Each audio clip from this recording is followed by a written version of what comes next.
Welcome back to The Belonging Place. I'm Kylee Shields, Elise Gubler. and we are excited to be here. The Belonging Place is about connection and gatherings and belonging as an anecdote to things like loneliness and addiction. And I'm really excited to have my good friend Elise here today. And so we're going to just dive in. All right, Elise, tell us a little bit about you and if you remember how we met. Oh my gosh. Okay, this is so fun. I love these type of things. I think it was out in, well, first of all, we went to the same high school, Okay. but we did not meet in high school, I No. don't think.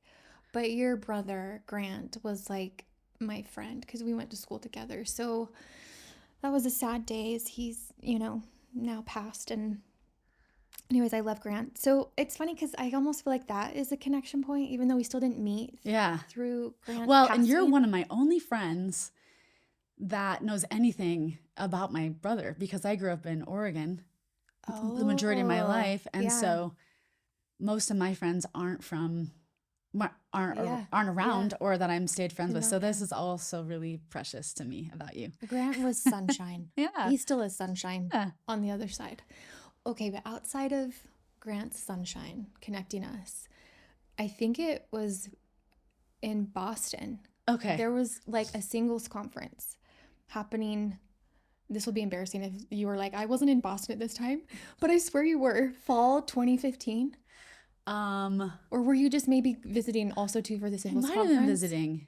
They have an education conference out there. Was that the one that you were doing or no? It was just a singles conference in Okay. Boston. Fall of Let's 2015. say that that's it. I don't ever remember my meet cutes with my friends, but just always have been friends. I feel like that was it. But Okay. I don't know. Maybe the brain is not quite right. It's okay. Tell us about you. Oh gosh, where do I even start? Well, I'm an Orem native, and obviously where I met Grant. So I just grew up right at the foothills of these amazing trees. Mountains and And trees. trees. Wow. But yeah, so Utah girl, but as I've gotten older, I have really come to love the opportunity to explore new places. And it's actually interesting that we're talking about connection and belonging today because I feel like it's been through those opportunities that I've really come to feel belonging and more connection. But yeah, grew up in Orem, Utah, and all of my family is basically in Utah too. But I served a mission after going to BYU for some time. I served a mission on the south side of Chicago. It was like the best thing that's ever happened to me. At first, when I got my mission call, I was like, the only thing I know about Chicago is like the yucky stockyards when we read about them in high school. And that it's freezing cold. Yes. So, but I got there and I'm just like, wow, God knows me better than I know myself because I loved it. I thrived. I learned so much. I worked mostly with the African American community and learned really beautiful lessons in actually connection and belonging.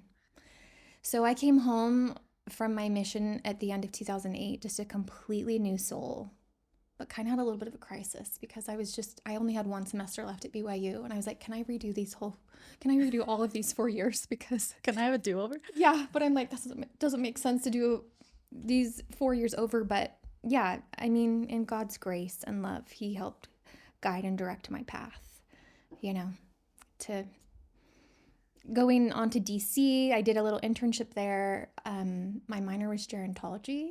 I didn't actually know that. Yeah, Okay. so I majored in home and family living because truly I went to BYU thinking, well, I can't choose a major that leads to a job. I'm never going to be working. You're going to get married? Yeah. Okay.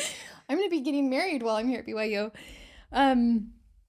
It's okay. No need to cry over spilt milk. But that was one of the things that I'm like, oh, if I could go back. I mean, I loved my major, but, I would have had my sights open to other things too. But anyways, also minored in gerontology.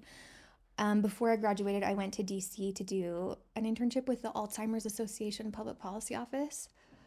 Loved that. Loved that opportunity. Came back in 2009 when it was the Great Recession. Nobody was hiring. And I graduated during that time. And Literally nobody was hiring except for a startup called Qualtrics. So Wow. I know. I joke that I should be a millionaire because I was employee 55.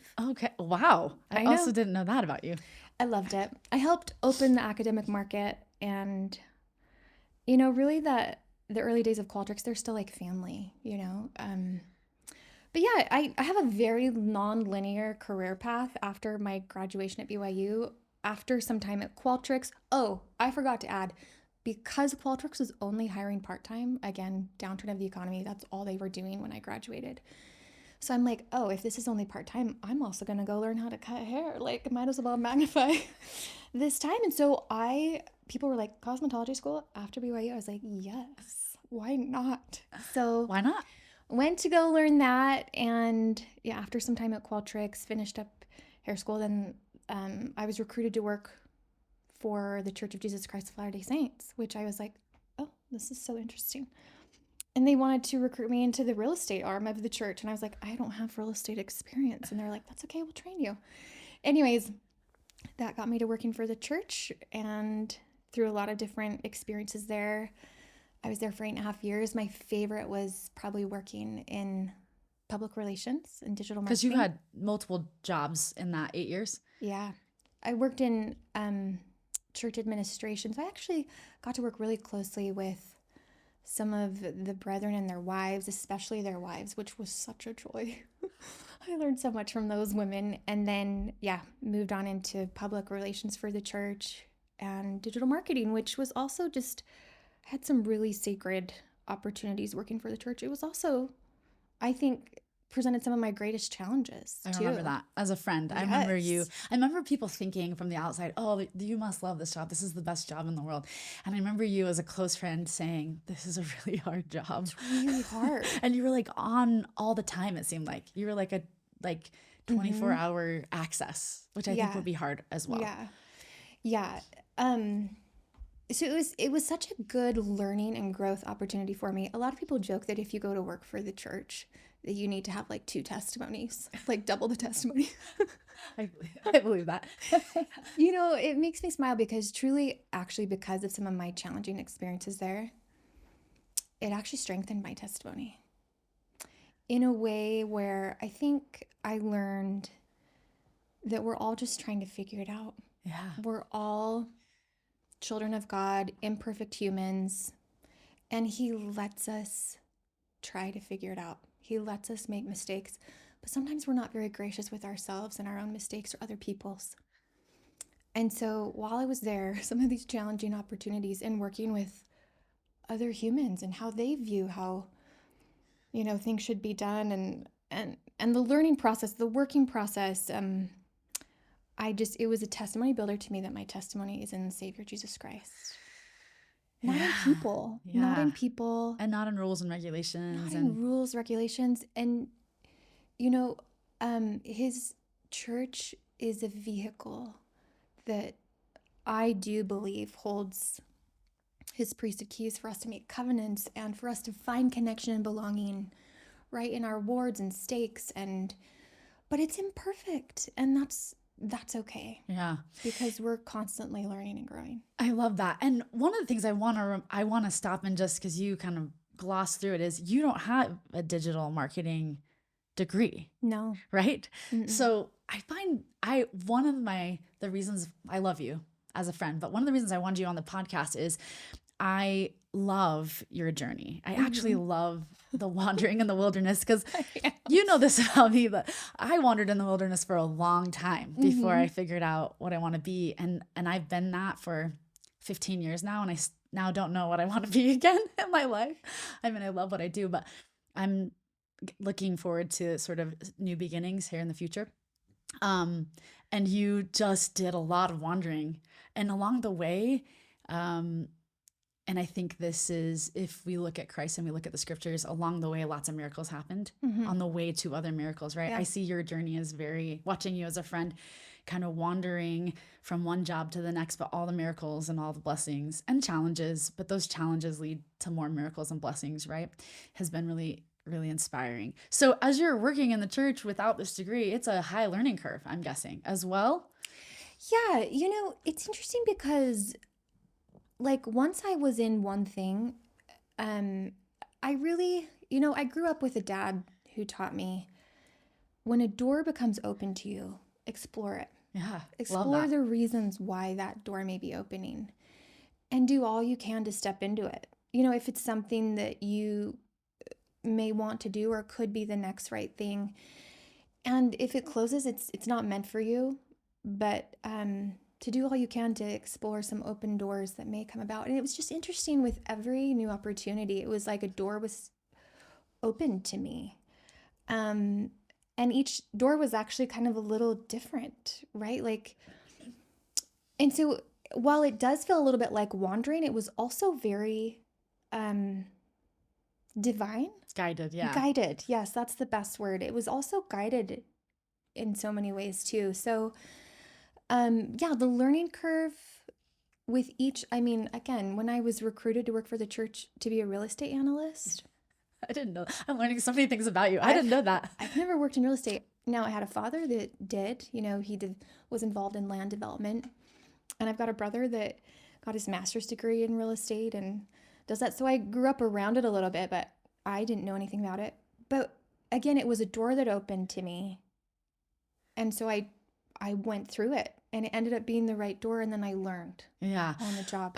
We talk about this at where I work. I work at a residential treatment program called Telos. We talk about seats on the bus, right? Yeah. Once we're on the bus, doesn't mean that the first seat on the bus is the right seat, right? So you Yeah. can move around, Yes. move seats. And if you're Yes. willing and people are willing, they can see your talents, they can grow you, and they can move you to other places that will like grow you even more or flourish that, right? Totally. And that's exactly what happened. Like after some time in working the real estate department, my roommate at the time was Elder Collister's secretary. And she was like, I think you would do really well as a secretary, to a general authority. And at first when she brought that up, I was like, oh, I don't want to be pigeonholed, into like secretarial job. And she's like, no, I get to, and she explained all the things she got to do with Elder Collister, working on his books. And he involved her so much. And that's not always the case with every secretarial role, but it just got me thinking. I'm like, you know what, maybe there is something more for me to learn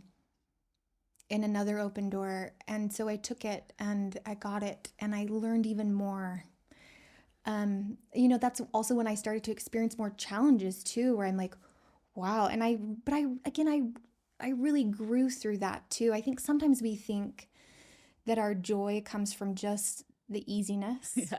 of life. Like that's when we're happy, is when it's like, oh yeah, this is so easy but in reality, it's, yes, you can find joy through that, but gosh, I really gained a lot of strength and joy through the challenges because it pushed me to also come closer to my Savior. Like it strengthened my relationship with him. So I learned so much. And then after a period of time, there was another door opened to me and I was like, oh yeah, that was working with public relations because I love communicating. You're a people person too. Yes, I love connecting with people. I love meeting strangers on the street, on the bus, whatever. Like I love it so much. It like brings me so much joy, which is why I'm so thrilled to be moving to New York City because it's a jungle of strangers. And I'm thrilled. So, yeah, it was each open door presented a new opportunity for growth and challenge and change and I'm so grateful. I'm so grateful for it. The very nonlinear path, I wouldn't have it be any other way. And, after a certain point of working at the church too, I mean, I always wanted to get my MBA. And there was a point where I could have, and I was going that direction. But then, I got a promotion at work and it just made sense to keep at work for a bit. And I had some really special opportunities that came from that. I got to travel the world a little bit in working for the church, and that was super special. But yeah, there came a time where I'm like, I think my time here is done. And again, I walked through another open door, which then led to me doing my MBA. And it's been one of the hardest things I've ever done. I love learning, but taking tests has never been a forte. Or yeah.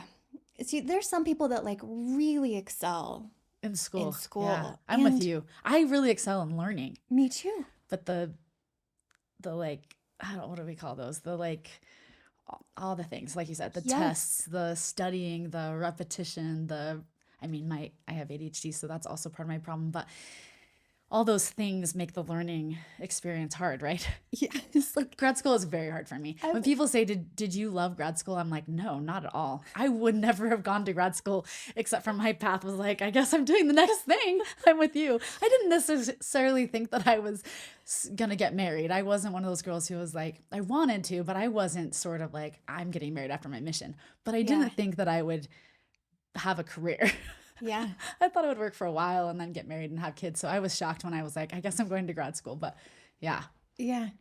Well, and I did it much later too. Like I was kind of nervous I'd be the grandma in the program because I'm 38. Most people that get their MBAs are still in their 20s, maybe early 30s. So I was a little bit nervous about that, but so excited because I'd always wanted to do it, but it was very hard. And I remember my first semester getting the lowest test score in one of my classes, and it's just like so demoralizing, right? And embarrassing. And it's like, where do I go from here?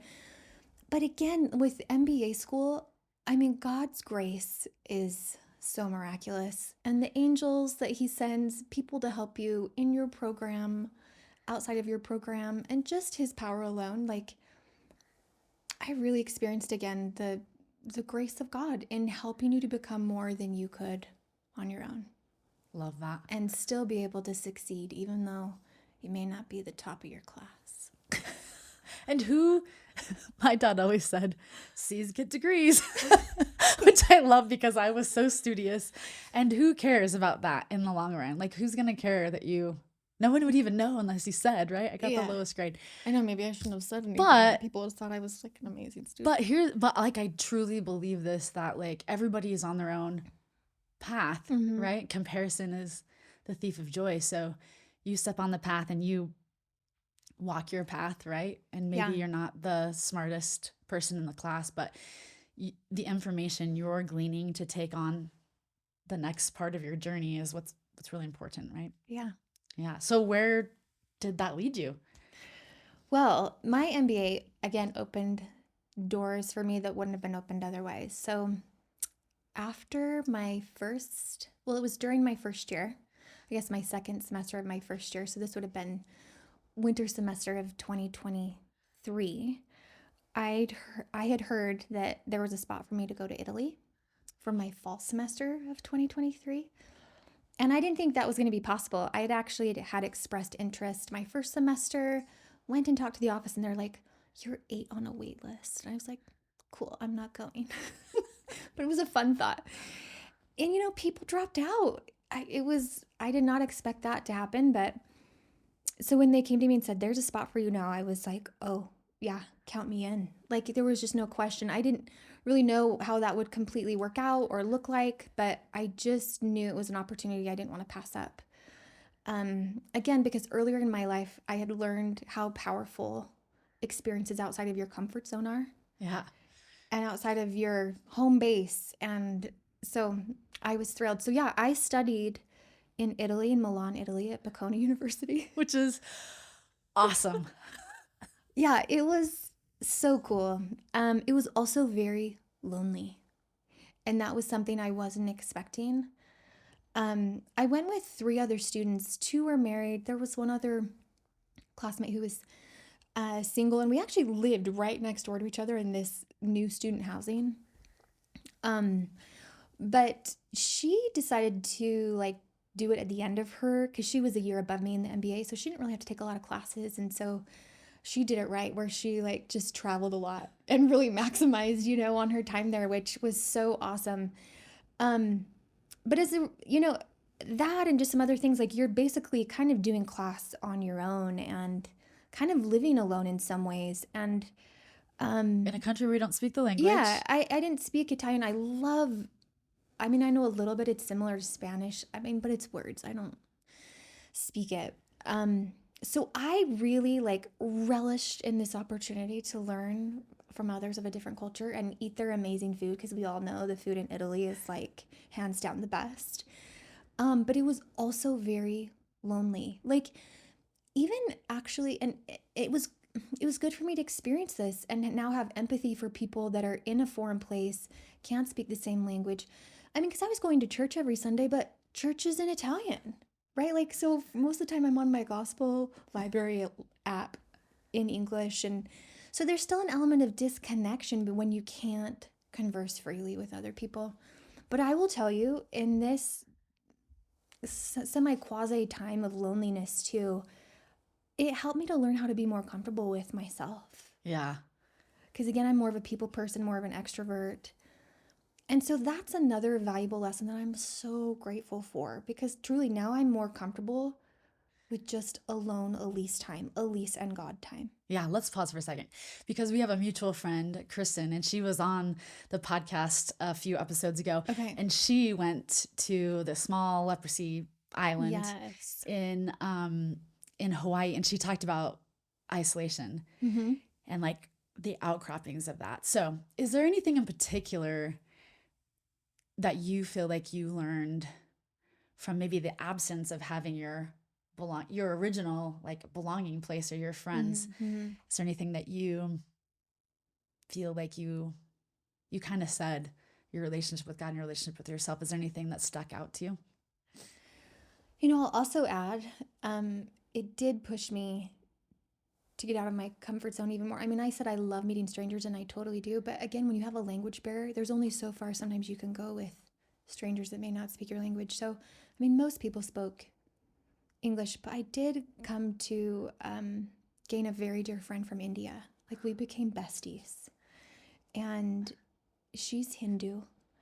Here I am, Christian. But we found a lot of connection with each other, you know, with just our similar values, our love and respect for the divine and other people. So while I say it was really lonely, I did find ways to still find really meaningful connection. And we're still like great friends, even now that I'm back here in the US and she's still studying in Milan before she goes back to India. But yeah, we made such a good connection, and our friendship grew to such where she's like invited me to her wedding, and I'm like, that's the ultimate. Indian weddings are the best. I'm so excited for that. And what's interesting too is like the church is building a temple right next to where she goes to school. And so she's like, oh, I'm going to go visit like when there's an open house. And so just to be able to share with each other what really matters to us both.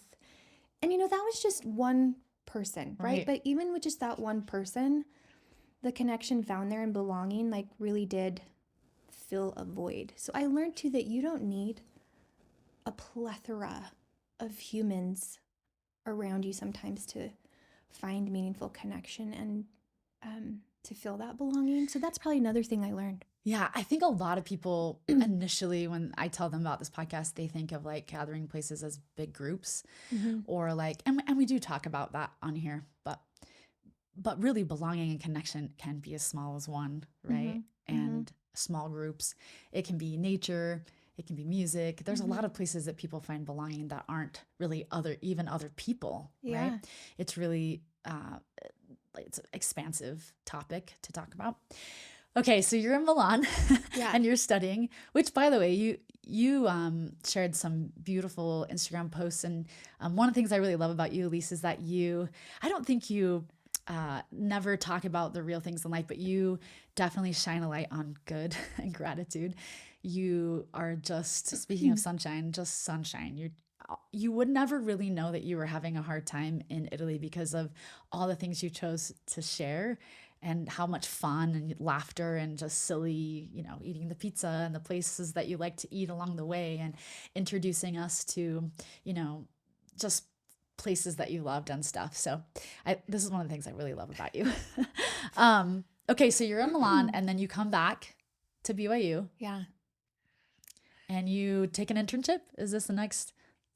No, so actually my internship was before Milan. Okay, but your internship was in New York City, right? Yeah, okay. I interned with Citi, it's a bank. And that was, such an exciting and growth opportunity too.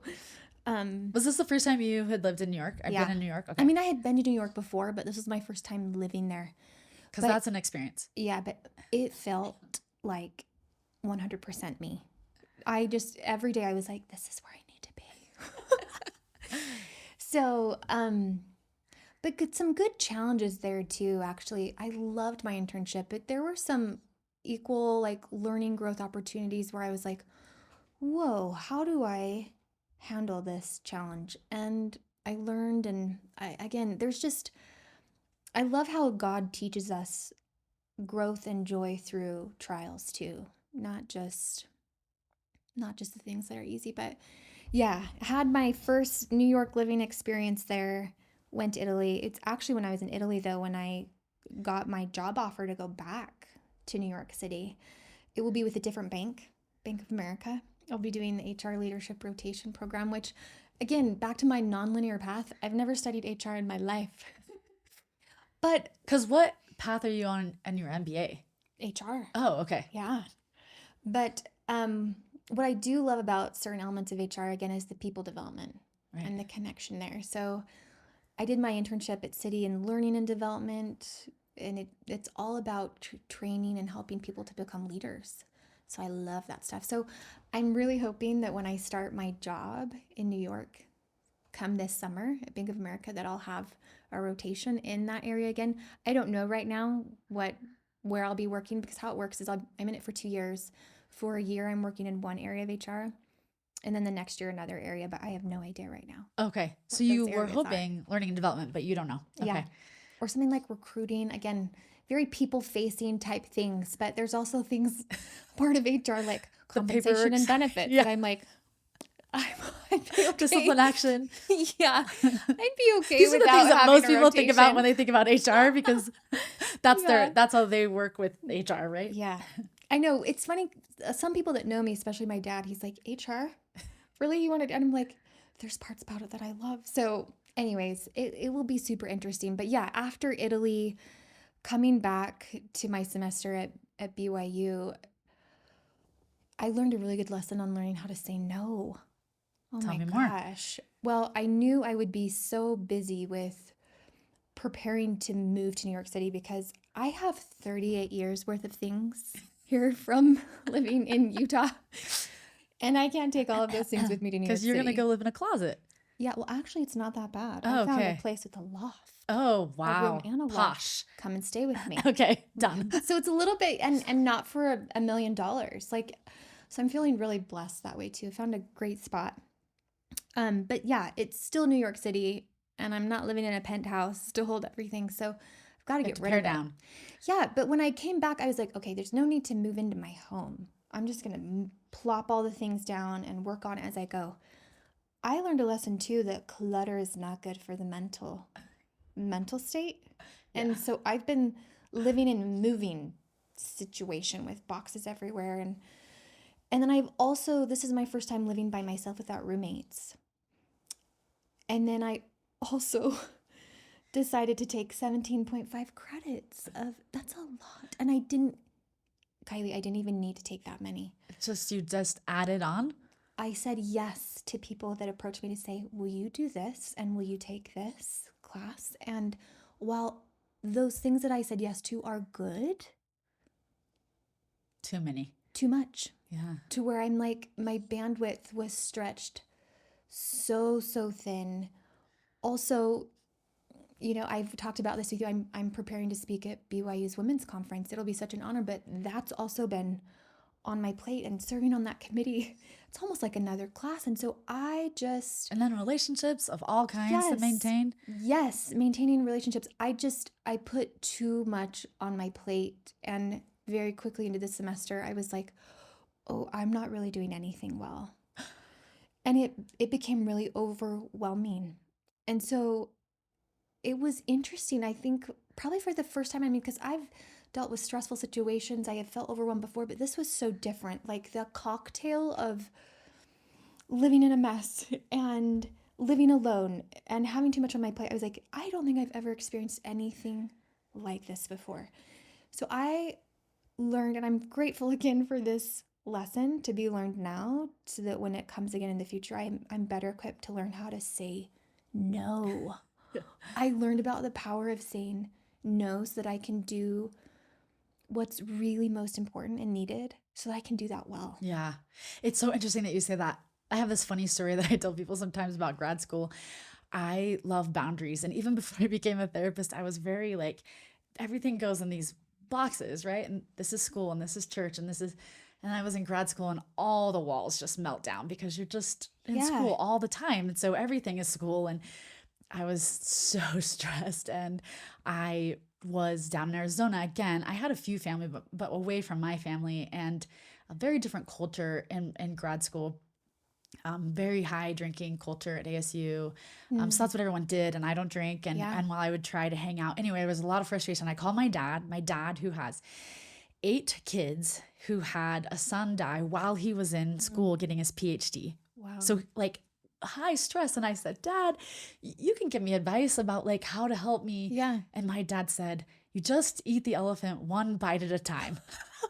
I hung up the phone on my dad because I was so upset about that answer. I've never done that before in my life. And I cried. And then I called my dad back and I said, I'm so sorry. And I was like, how do you eat the elephant? Like, where do you start? And he's like, What that's does for you. that That's for mean? you to decide. But in essence, he was like, you can't do it all at once. So just do Yeah. the one thing that you need to do. And eventually you'll work your way out of that. But there's something to be said about, right? Yeah. Having less to spend more time on than having so much to Yeah. do. Less is more.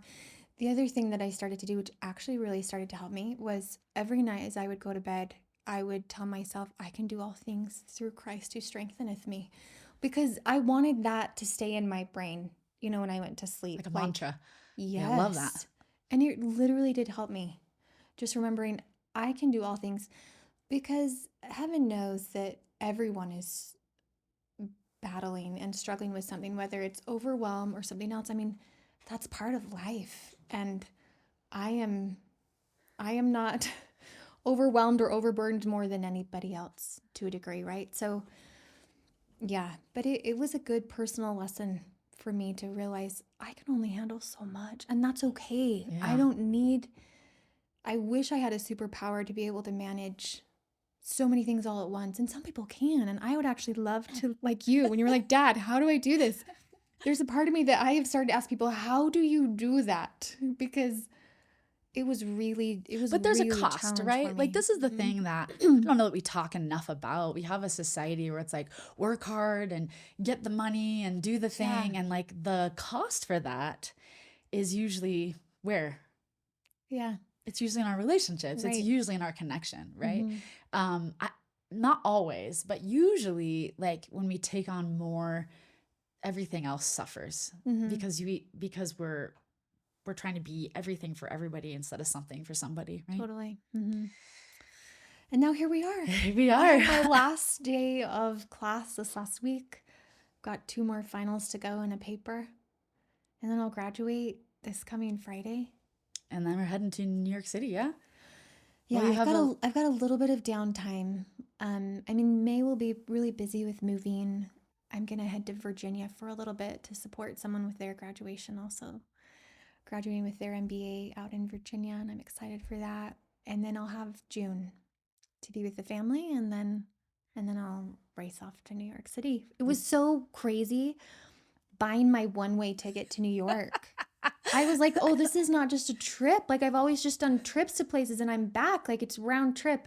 No, this is a one way, and I am there for as long as I know right now. how long did you live in DC when you were in It DC? was just a semester. Yeah, okay. So you have had so many of your friends, like myself and other people who have lived in DC or lived in Yes. Boston or lived in New York. And I remember years ago you saying, I think I want that experience. And here Mm-hmm. you go. You manifested that Like into living your my life. dream. I remember specifically you saying that because you're like, lots of my friends have lived back east. And I was like, go for it. Do you remember me Yes. saying, like, just do Yeah. it? Because when I moved to Boston, it was not in the cards. There was no joining Hmm. AmeriCorps. It was just like, what? People were like, what are you doing? And I was like, I'm leaving. And and in some ways, because I feel like you and a lot of our friends did that uh, at an earlier stage in life when kind of most people were like, okay, we're gonna go explore after graduation and live somewhere else for a while. And so I feel like I'm doing it a little bit like opposite, where I've been in Utah mostly all my life, except for a few experiences in my mission. And now I'm like doing it as an older person. I'm not married. And you know, when I was younger, I was so nervous about leaving Utah because it was like, well, there's not a lot of members of the church anywhere else. You know, and It was also your safe place and your yeah. belonging and your community. So it's nice to actually though feel confidence now to and an interest in leaving maybe that comfort. Yeah. Because I know I will find more comfort. I will make new comforts. Yeah. And It's like life has been priming yeah. you and these going to Italy and DC and just like setting you up for this big new piece of your life. I'm not a big advice giver, and I'm enough older than you that I feel like I can say this because you keep saying you're old, but I'm older. I love I Kylee wish wisdom. somebody told me when I was like 25. One of my mentors told me when I was 25, and I was kind of like, oh, I thought I would be. It's funny now, going. I thought I'd be married by now, and the mentor said, what would you be doing if you like you're not married? So like, let's say you're like waiting kind of around to get married, and if you weren't doing that, what would you do? And I told her, and she said, well, then just go do it. Yeah. And I guess what I want to say to you, Elise, is it doesn't matter. Your path is your own path. Totally. I wish I would have known at 25 that I was going to be still single at 44. Yeah. In a way, like that would have freed me to just be like, well, I'm not going to get married in the next 10 or 15 years, so I'm just going to live my life. I think I kind of did that anyway, but that's the thing, right? Like, yes, you're on a different timeline, but like everybody's on their own timeline. And I feel to give you the permission to just like let that go. Totally. Let that go and be And your I own. have. And you have. You're like living it, right? Yeah. Like I'm so thrilled and excited. Like, yeah. I remember getting to that point too. Like, you know what are the things I want to do that I haven't done yet? I'm just going to go do Do it. Yeah. And I'm so, so excited. I think the other thing too that I've just been so grateful for in this process of learning and growth in my 20s and 30s, because I'm now nearing the end of my 30s, is just trusting that process and like honoring the changes that come and expansion that comes with new experiences and things that are uncomfortable. You know, back to like, I mean, I'm not married yet, but I am dating someone. He's an amazing person. He's not a member of the church, you know, and that's okay. Like, he's learning. We share so many of the same values. We're both Christian, and he's learning about the church. But it's funny how like years ago, I don't know that I would have ever considered that. Yeah. Do people in your life, are they shocked about that? No. You know, that's the other thing that's so beautiful is, I mean, maybe they are and they just haven't expressed that, but they're so supportive. And that's another just beautiful life lesson that I've learned is focusing not on timelines or checked boxes, because I don't think that's how God works. Yeah. God wants our hearts. He wants our willing minds. He wants a relationship with him, and that looks different for everybody. So I think that's another thing that has just been so beautiful is honoring people's journeys and what they can bring and what they value, and finding connection with other people, like in what you both find connection in. And even if you don't find connection in some things, like honoring the differences and honoring the beautiful things that each person has to offer, because it is so individual. So yeah, this last year and a half has been so stretching in so many ways. And I think it's just the tip of the iceberg, to be honest. Like, I really do feel that. I'm like, it's going to get harder in lots of ways. And it's also going to continue to be more and more beautiful in many ways. You know this about me because everybody that's my friend knows that I'm obsessed with the topic of resilience because I work with teens and I feel like they have such a lack of that right now. But I feel like God and the different opportunities you've had have really grown your capacity to do hard things. Yeah. And that has built your resilience. Watching your growth exponentially over the last few years has been such an honor. Oh, yeah, thank such a you. privilege to love you and watch your journey and watch your growth. And I agree with you. I imagine that has been enough preparation for more. Yeah. And not all good. Probably some will Yeah. be hard, but that is, that's where we grow. In fact, that's one of the questions I want to ask you as somebody who's been single for a long time. And a lot of people think of single people as being really lonely. Mm-hmm. Um, I don't know what your specific experience of being single for so long is. I would be interested in hearing what that has cost you and what that has given you. Yeah. It's funny. There's been a few times in my life where I'm like, oh, yeah, it's really not good for men to be alone. We hear that often. And there's been times where I'm like, I would really appreciate someone kind of pushing me here to be like, what are you doing? No, where you have, in marriage, I imagine it's a lot of work. It's not instant happiness. I think one thing that I am grateful for is I learned early on happy the source of happiness is not marriage, which a lot of people think it is. Like, oh, once I'm married, then I'm going to be happy and I'll really find fulfillment in life and joy, and it's definitely not Once the I have case. kids, I'll be Yes, once happy. this, once Once that. I have the house, the job, it's Yeah, always a little bit of like the next thing, right? right. And so I do feel, I mean, there was a time where I think I did think that, like, oh yeah, once I'm married, then.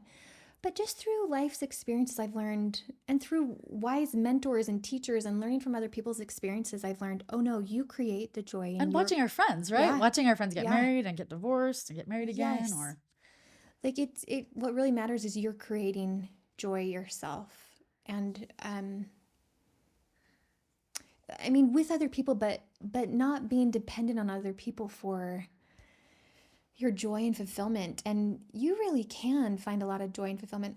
For me personally, I have found that first and foremost in building a stronger relationship with Jesus Christ.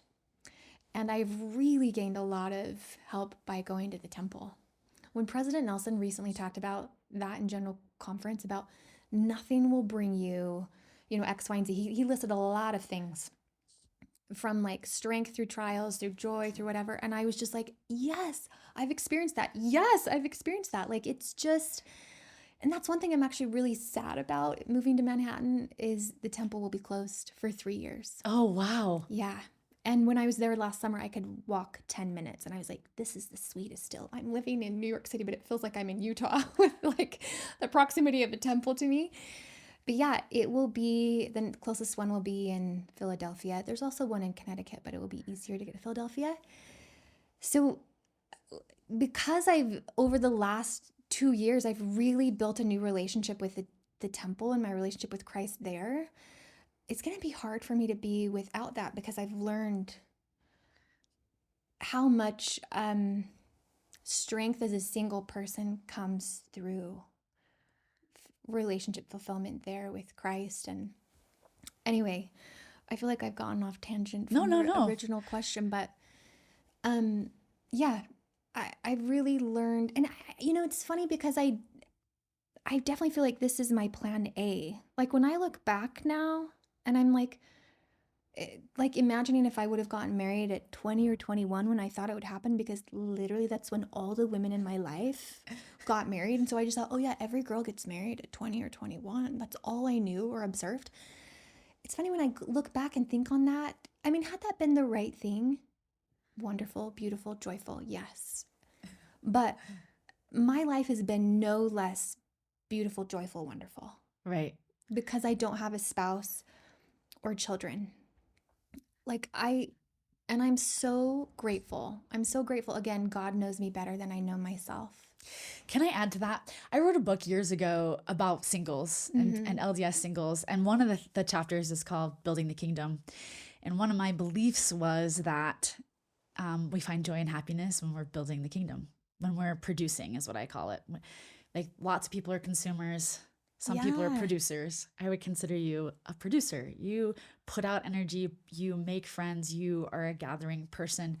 I'm wondering if you feel like that is also a truth for you. Do you feel like in the building of the kingdom, or whatever you want to call that, painting your own corner, opening the doors, walking through the doors, that has brought you joy? Oh, 100%.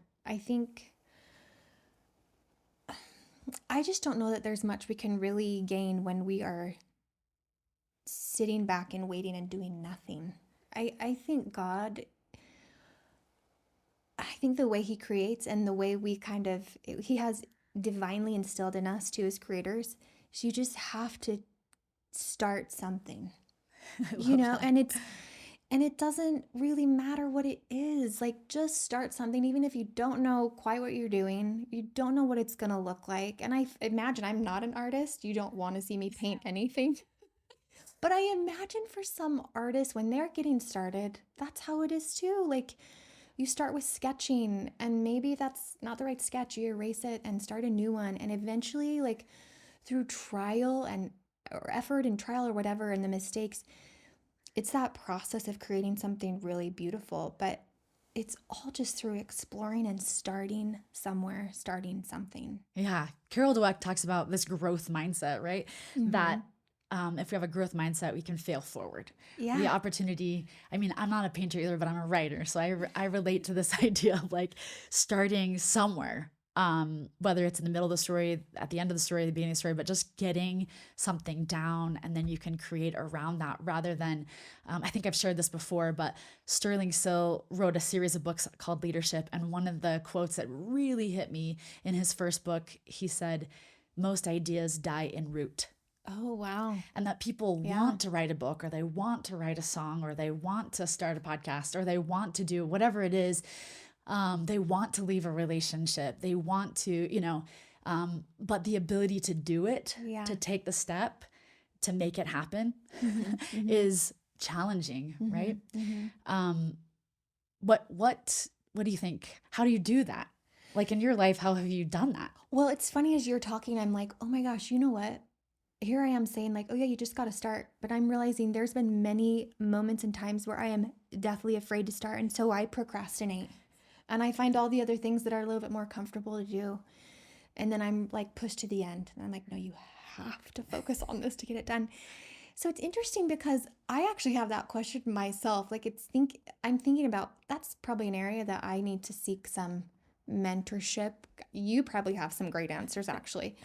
But like with the MBA, that was really easy for me to like, yes, I'm doing that because I wanted it so badly, even though I didn't really know all that it would entail. But there's other things that I have noticed sometimes are within my realm of responsibility that I'm not as jazzed about. And those things are very hard to get started on. And that's actually an area that I have identified that I really want to be better at because we all know procrastination just brings about stress. Yeah. So in some areas, I'm really good at getting started, and in other arenas, I'm not that good at it actually, and I want to become better, especially the things that I might not want to do as much. Love that. If you were to strip down all of the things that you just talked about, the accolades, the accomplishments, the journeys, and you were to describe yourself without any of that, what would you say? Oh, without any of the things, I'm so grateful to be alive. Like, back to where you commented on how, like, when you observed my time in Italy, like, truly those moments of just maybe taking some time to be still and just be present with the things around you. I have found that when I do that, so many more things become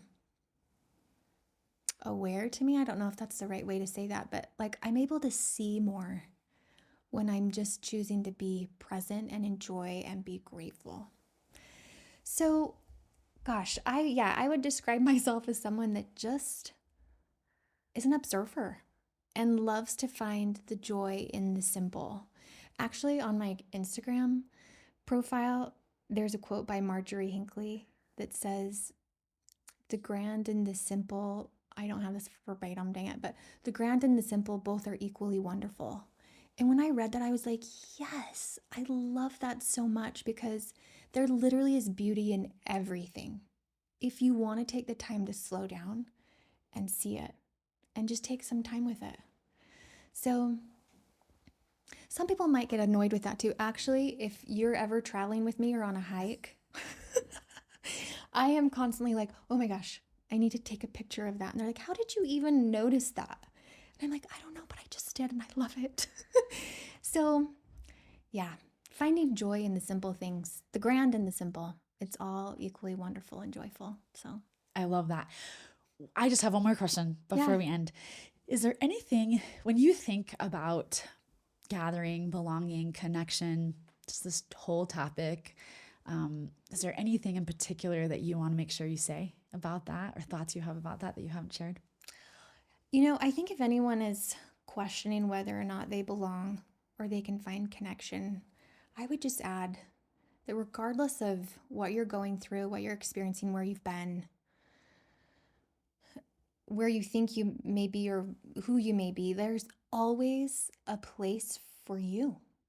Like, I think that's something I've come to really love about our loving Heavenly Father and Savior is each one of us has been created so uniquely and divinely, and there's something that each person has to offer that somebody else can't because they are not you. And so I just think that's really powerful when you come to understand that the value that you bring alone and only you to people in your life, to situations. Like every person is needed, and we can learn something from every person, Love that. regardless of, whatever their career is or whatever they've achieved in life or haven't achieved in life. I think that's something if we were to all kind of take a step back and value the unique elements of ourselves and then also uniquely value what each person has to offer, I think we would all experience a lot more joy. Yeah. I also think a lot about, I don't have it memorized either, but Leonard Cohen has lyrics of a song that talks about the light comes through when it's the bell's broken, right? Mm-hmm. And this idea of kintsugi, have you heard of this? The idea of the Yes. gold and this idea that people often think you have to be or have arrived in your story to connect to other people. Yeah. I have to have this, or I have to have this, or whatever. And that most people find connection in the flaws, right? Yes. In the Yes. vulnerability, in actually your failure, and not in your success. It's for a lot of people that success is unrelatable or unachievable, right? The way Mm-hmm. you did it is nearly impossible, and I'm going to kill myself trying to become that thing, right? But if I can find you in the middle of your journey Mm-hmm. and you're becoming, Mm-hmm. right? Then I can probably relate to that. Totally. Yeah. I love that so much. Well, thank you so much for joining us, Gosh, Elise. thank I you, appreciate Kylee. you and your testimony and the way you live your life, and you inspire others. And we wish you so well on your journey. And I will for sure be coming to visit you in New York. Please do. Thank you. Thank you. Love you.